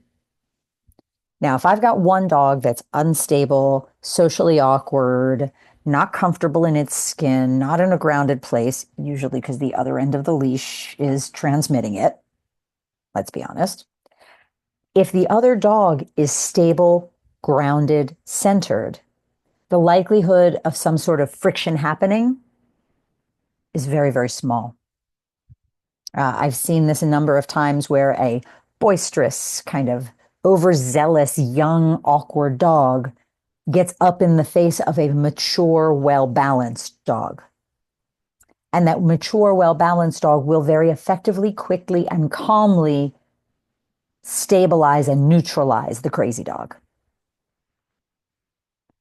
But what happens when you've got instability meeting instability? That's like kerosene in a communication. That's like just, ooh, let's see what happens. So all I can do in any given moment is do my best at any given point in the day to get myself grounded. And there's a couple of very simple litmus tests. When I go out in the world, if I find myself irritated at everything, the lights are all turning red, I can't find a parking spot, people aren't driving the way they're supposed to, they're not moving fast enough at the coffee shop to get me my coffee, whatever it is, there's only one place that I need to look to resolve the problem, and that is the nearest reflective surface. Because when I get myself grounded, the traffic is smooth. And even if it isn't, I don't care. The people all are moving in a flow that doesn't affect me. And if they're not doing what they're supposed to do, I don't care. Doesn't matter. Someone's driving a certain way and I don't like it, like they're up on my bumper, I move over and let them move over and let them play through. If they're ahead of me, I wait until I can safely pass them. It's this spiritual and emotional Kevlar that I wrap around myself by first checking myself. The only thing over which I have any control at all in this world is the way I react to the world around me. Period. I don't have control over my feelings. I have control over what I do about them. I'm a human being. I'm going to have feelings about things. I'm going to have experiences of things. But how do I then choose to open my mouth and respond or not? It's like that muscle. Sometimes the best thing to do is no thing, also known as nothing. Like 90% of the time, the answer to how I should respond when I'm feeling a certain way is to shut my effing mouth. And when I can do that, then things usually go pretty okay. Not always. I have my own set of situations because people are going to people. And they're going to people really hard sometimes. And if I'm stuck with them having to be a certain way, if I'm stuck with anyone or anything to have to be a certain way in order for me to be okay, I'm going to be screwed 6 ways from Sunday every time. It's not going to work. I cannot depend on how I'm doing based on other people's communication. So if it's sleep, so for me, the magic, there's like a pool of things that I do for me to get myself into a place where I can be that. Sleep is critical. Getting enough of it and getting the right quality of it. Like I can get 5 hours of sleep as long as it's a good 5 hours of sleep. I mean, I don't want to do that too many days in a row, but I'd rather have 5 hours of good sleep than 8 hours of unsteady sleep. Now, how do I know to get good sleep? I've come up with a couple of toggles on that. No screens for at least an hour before bed. And I mean no screens, no TV, no computer, no phone, no nothing. I might chat on the phone with someone who is beloved to me, who is an easy conversation. I might chat with them on the phone before bed, but I don't do any other sort of screen blue light. I actually don't even keep my phone in my bedroom. Only technology in my bedroom is my nightstand, right? I don't eat dinner typically after about 7 o'clock at night. If I do, it's a very light dinner because I don't want my body working so hard to digest things that it's working so it can't really go into rest. I don't do any sugar after about 4 o'clock in the afternoon. I just do 2 cups of coffee in the morning and I try to stay away from caffeine otherwise. I do not watch the news. I stay away from most forms of social media and media. I'm very, very, very cautious about who I follow. I have unfollowed, but not defriended, an enormous number of people in the last 8 months. I am now living in the middle of the woods where when I turn my lights out at night, it's dark, like no hand, like can't see hand in front of your face dark. And what I've learned in that solitude is that by separating myself from all of these things that society tells me I need, I actually don't need them at all. So when I do all of those things, I sleep well, I drink lots of water, I eat good food, stay away from preservatives and sugar and prepackaged crap. I try to eat as much healthy, fresh food as I can. I'm mindful of where my animal proteins come from. Like I'm really careful about what I put in my body. It sounds like it's a lot of work, and it really is actually the opposite of that. So there, the end. Thank you, Kathy, and thank you for that extended answer. And yes, we can definitely talk about business, health, and leadership all day long. Just wanted to ask anyone if any of the guests have questions, just jump in and unmute and ask away.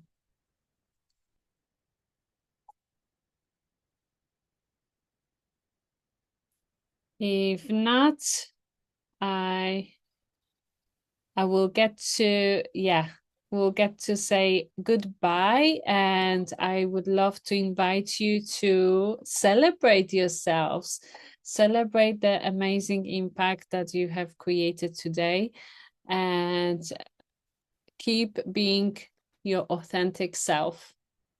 Thank you, everyone. Thank you, It was Edith. great to be here. Bye, Thank you, y'all. everyone. Thanks, Edith. It was Oh, lovely great, meeting everybody. you. Thank you so much. So Bye-bye. much. We'll see you Bye-bye. next time. Bye-bye. Bye-bye. The only choice you get to do today is choose you. Don't forget that. That's Uh, 100%. see you